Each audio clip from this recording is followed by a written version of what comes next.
A novembre sono 92. Quanto ama lei questo paese? Lo amo tanto.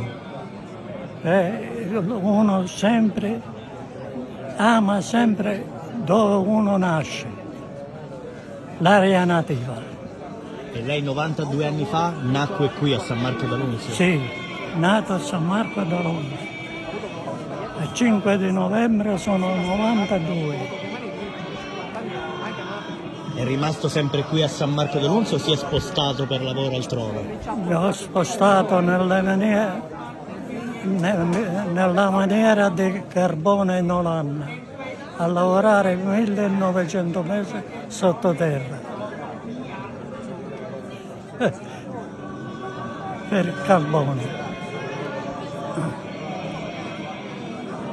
Si ricorda una poesia di quando era piccolo? Qualche filastrocca?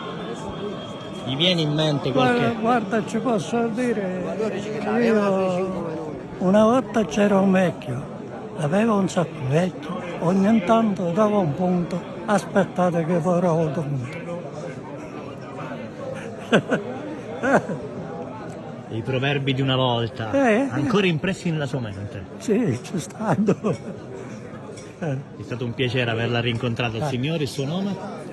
Basilio. Signor Basilio, felice di averla rincontrata dopo 2 anni. E guarda, io impegno non ne prendo, però ci provo se ci incontriamo un'altra volta. A presto. Tanto per- A presto.